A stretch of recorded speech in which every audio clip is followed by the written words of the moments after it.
ಬೆಟ್ಟದಟ್ಟು ಆಸೆ ಇಟ್ಟುಕೊಂಡು ಹೇಸಿ ಜೀವನ ಸಾಗಿಸುತ್ತಿರುವ ಬಿಡಾಡಿ ನನ್ನ ಮಗನ ಧರ್ಮ್ಯ, ಎದ್ದು ನಿನ್ನ ತಮ್ಮನ ಹೆಂಡತಿ ನನ್ನ ಕೈವಶ.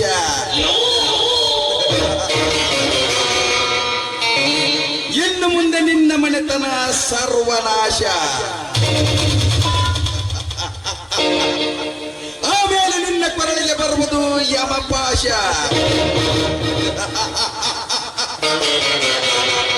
ನನ್ನ ಪ್ಲಾನ್ ಪ್ರಕಾರ ಆ ಅಡ್ಡಾಡಿ ನನ್ನ ಮಗ ರಣವಿಕ್ರಮ ಜೈಲಿನಲ್ಲಿದ್ದಾನೆ. ಅವನ ಜೈಲಿನಿಂದ ಬರುವುದರೊಳಗಾಗಿ ಅವನ ಭೂಮಿಯಲ್ಲಿ ನಾನು ಕೆಮಿಕಲ್ ಫ್ಯಾಕ್ಟರಿ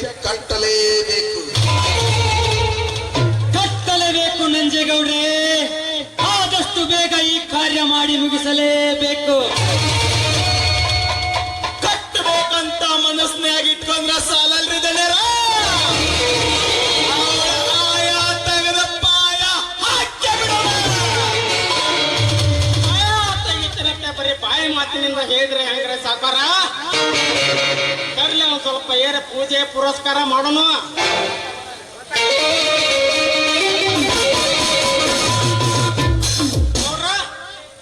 ತಗೋರಿ ಈ ಕುದ್ರಿ ಇದನ್ಯಾಕಲಿ ಆಯಾ ತಗದ ಪಾಯ ಪೂಜಾಕ್ ಮಾಡಾಕ್ರಿ. ಪೂಜಾ ಮಾಡ್ಲಿಕ್ಕ ಆಯ್ತು, ನಿನ್ನೆಷ್ಟದಂತೆ ಆಗಲಿ.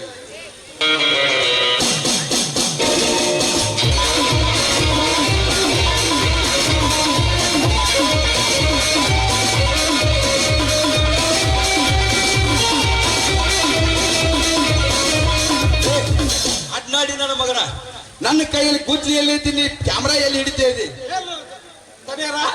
ಸಾರಿ ರೀ, ಈ ತಳಗ ಮ್ಯಾಲ ಹೊಡೆದ್ಬಿಟ್ಟು ತಳಗ ಹಿಡ್ದಲ್ರಿ.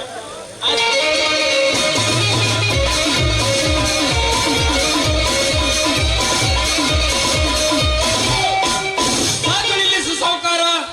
ನೀ ಮಾಡುತ್ತಿರುವ ಈ ಭೂಮಿ ಪೂಜೆಯನ್ನು, ನೀನು ಈ ಭೂಮಿಯ ಪೂಜೆ ಮಾಡುವುದಕ್ಕೆ ಇದೇನು ನಿನ್ನ ಸ್ವಂತ ಆಸ್ತಿಯಲ್ಲ, ಇದು ನನ್ನ ಸ್ವಂತ ಆಸ್ತಿ. ಈ ಭೂಮಿ ಪೂಜೆಯನ್ನು ನಿಲ್ಲಿಸಲಿಕ್ಕೆ ನೀನಾಮನಲೇ ಬೇಡಾಡಿ ನನ್ನ ಮಗನ. ಎನ್ನೆಂದು ನಿನ್ನ ತಂದೆ ತಾಯಿಂದಿರು ನನ್ನ ಹತ್ತಿರ ಸಾಲ ಮಾಡಿ ಸತ್ತು ಹೋದರು. ಅಂದೇ ಈ ಆಸ್ತಿ ನನ್ನ ಪಾಲಾಗಿದೆ. ಗೊತ್ತು ಸಾಹುಕಾರ, ನನಗೆ ಚೆನ್ನಾಗಿ ಗೊತ್ತು. ನನ್ನ ಸರ್ವ ಆಸ್ತಿಯೆಲ್ಲ ನಿನ್ನ ಹೆಸರಿಗಾಗಬೇಕಾದರೆ ನಿನ್ನ ಹೆತ್ತ ತಾಯಿ ನನ್ನ ತಂದೆಗೆ ಸೆರಗು ಹಾಸಿರಬೇಕು. ಕೋಳಿ ಮಗನೇ, ನನ್ನ ತಾಯಿಗೆ ಜಾರಿಣಿ ಎಂದು ಹೆಸರಿಟ್ಟೇನಲೇ ಬೇಕಾರಿ ಚೋಟ್ ಸೋಳೆ ಮಗನ. ಈ ನರವ್ಯಾಕ್ರ ನಂಜೇಗೌಡನ ಹೆಸರು ಕೇಳಿದರೆ ಸುತ್ತ 10 ಹಳ್ಳಿ ಜನ ನಡುಗುತ್ತಾರೆ. ಅಂತಾದ್ರಲ್ಲಿ ನೀನಾವನಲೇ ಕುಣ್ಣಿ, ಕ್ಷಣ ಮಾತ್ರದಲ್ಲಿ ಸುಟ್ಟು ಬಿಸಾಕಿ ಬಿಡುತ್ತೇನೆ ನಿನ್ನನ್ನು. ಬಂಡಗೌಡ, ಬಡವರ ಮನೆಗೆ ಬೆಂಕಿ ಹಚ್ಚಿ ಮೈ ಕಾಯಿಸಿಕೊಳ್ಳುವ ಹೇಸಿ ಗೌಡ ನೀನು. ನೀನೊಬ್ಬನೇ ಶೂರ್ಯನೆಂದು ಶೌರ್ಯತನದಿಂದ ಬಂದೂಕು ತೋರಿಸಿದರೆ ಹೆದರಿ ಎಂದಕ್ಕೆ ಸರಿಯುತ್ತಾನೆ ಅಂತ ತಿಳಿದುಕೊಂಡಿದ್ದೇನೆ.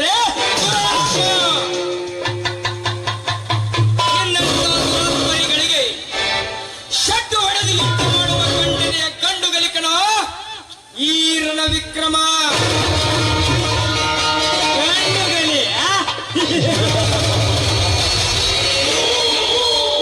ಗಂಡುಗಲಿ ಕಂಡನೆಂದು ಕರ್ವದಿಂದ ಕರೆ ಬಿಚ್ಚಿ ಹಾರಾಡಬಾಡಲೇ ಕುಣ್ಣಿ. ನಿಮ್ಮಂತ ಕಾಂಡುಗಳ ರುಂಡವನ್ನು ಇದೇ ಪಿಸ್ತೂಲಿನಿಂದ ಸುಟ್ಟು ಹಾಕದಿದ್ದರೆ ನನ್ನ ಹೆಸರು ರೌಡಿರಾಜನೇ ಅಲ್ಲ.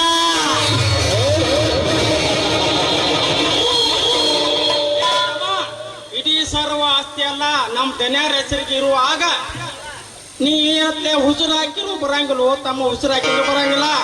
ಸುಮ್ಮನೆ ಹೊರಟು ಹೋಗ್ಬೇಡ ಮನೆಗೆ. ಮತ್ತೊಂದು ಏನಾರ ಕಟ್ಟಿಂಗ್ ಆಗ್ರೆ ಇಟ್ಟು ಬಿಡ ಹೋಗ. ಹೊರಟು ಹೋಗಲು ಬಂದಿಲ್ಲ ಶೆಟ್ಟಿ, ಹೊರಟು ಹೋಗಲು ಬಂದಿಲ್ಲ. ಕಂಡವರ ಆಸ್ತಿಗೆ ಕೈ ಹಾಕಿ ನಾವೇ ಕದಿಬರೆಂದು ಕಾಲು ಕೆದರಿ ನಿಂತಿರುವ ನಿಮ್ಮಂತ ಹಲಕ ನನ್ನ ಮಕ್ಕಳನ್ನ ಯಮನ ದರ್ಶನ ಮಾಡಲಿಕ್ಕೆ ಕಳಿಸಲು ಬಂದಿದ್ದಾನೆ ಈ ರಣವಿಕ್ರಮ. ನನ್ನ ಮಗನ. ನಮ್ಮನ್ನು ಯಮನ ದರ್ಶನಕ್ಕೆ ಕಳಿಸಲಿಕ್ಕೆ ಬಂದರೆ ನಿನ್ನನ್ನು ಕೈಲಾಸಕ್ಕೆ ಅಟ್ಟಿ ಬಿಡುತ್ತಾರೆ ಈ ರಣರಂಗದ ಹುಲಿಗಳು. ಯಮನ ದರ್ಶನ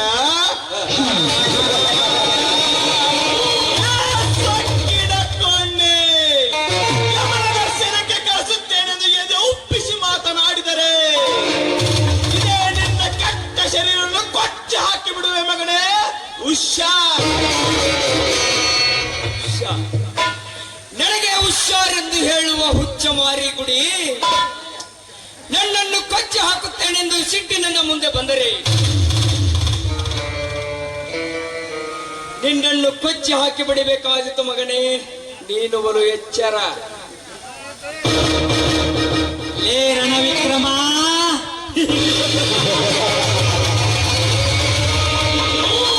ಕೊಚ್ಚಿ ಹಾಕುತ್ತೇನೆಂದು ಹುಚ್ಚನಂತೆ ಮಾತನಾಡಿದರೆ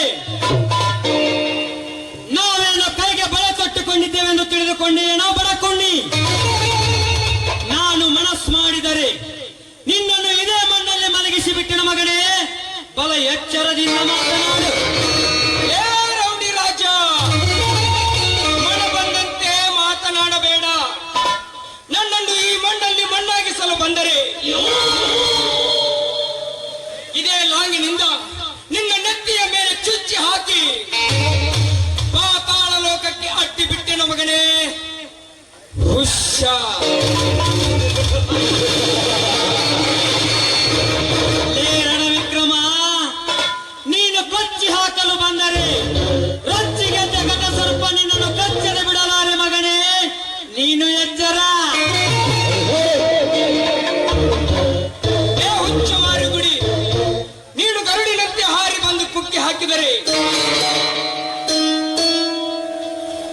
ನಿನ್ನಂತ ಘಟ ಸರ್ಪಗಳ ಘಟ ಉರುಳಿಸಬೇಕಾದರೆ ನಾನು ಗರುಡಿನಂತೆ ಹಾರಿ ಬಂದು ಕುಕ್ಕಿ ಹಾಕಿ ಮುಚ್ಚಿ ಬಿಡಬೇಕಾದಿತು ಈ ರೈತರ ರಾಜ್ಯದಲ್ಲಿ. ರಣವಿಕ್ರಮ, ಗರಿ ಬಿಚ್ಚಿದ ಗೌಡ ನೀನಾದರೆ ರೊಚ್ಚಿಗೆದ್ದ ರಾವಣನಂತೆ. ಗರುಡ ಪಕ್ಷಿಯನ್ನು ಕತ್ತರಿಸಿದಂತೆ ನಿನ್ನನ್ನು ಕತ್ತರಿಸಿದರೆ ಕಳಿಸಿ ಬೀಳುವುದು ಈ ನಿನ್ನ ಶರೀರ. ಏ ಗೌಡ, ಮಚ್ಚು ಹಿಡಿದು ನಿಂತ ರಾವಣ ನೀನಾಗಿ ಬಂದರೆ ರಾಮನಾಗಿ ನಿನ್ನ ಮರ್ದನ ಮಾಡಿ ಬಿಡಬೇಕಾದಿತ್ತು ಮಗನೇ. ನೀನು ಬಲು ಎಚ್ಚರ. ರಾವಣನಾಗಿ ನೀನು ಮರ್ದನ ಮಾಡಲು ಬಂದರೆ ರಾಕ್ಷಸನಾಗಿ ನಿನ್ನ ರಕ್ತ ಇರಬೇಕಾಗುತ್ತದೆ. ಹುಷಾರ್ ಮಗ, ಹುಷಾರ್. ಯಪ್ಪ, ಮನೆಯವರ, ಹುಡುಗ ಬಾಳ ಬಿಡಿಸದ ಕಾಣ್ತಾನ್ರಿ. ಸಾಕ್ಟ ಮನೆಗೆ ಹೋಗಿ ನಡ್ರಿ. ಇಲ್ಲೇ ನಿಂತ ಈ ಸುಳಿ ಮಗ ಹೇಳ್ತಾನ ನಮ್ ತಲೆ ಹಾಪ್ ಮಾಡೋಕಾಗ್ತಾನಪ್ಪ.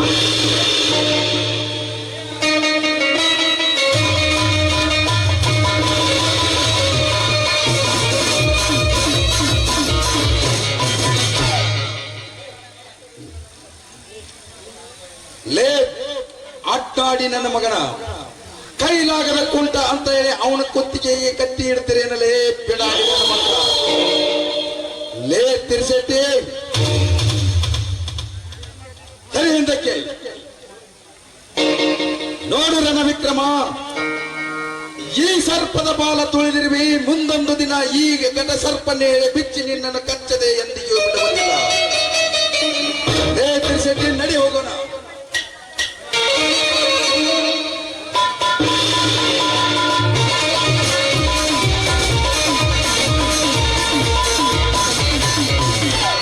ಹೋಗು ಗೌಡ, ಹೋಗು. ನಿನಗೇನು ತಿಳಿಯಬೇಕು ಈ ರಣವಿಕ್ರಮಣ ಚದುರಂಗದಾಟ? ನನ್ನಂತ ಶೂರನಿಗೆ ನೀ ಮೋಸದ ಬಲಿ ಬೀಸಿದಿ ಅಂದ ಮೇಲೆ ನಾಳೆ ನಿನ್ನ ತಂಗಿಗೆ ನಾನು ಪ್ರೇಮದ ಬಲಿ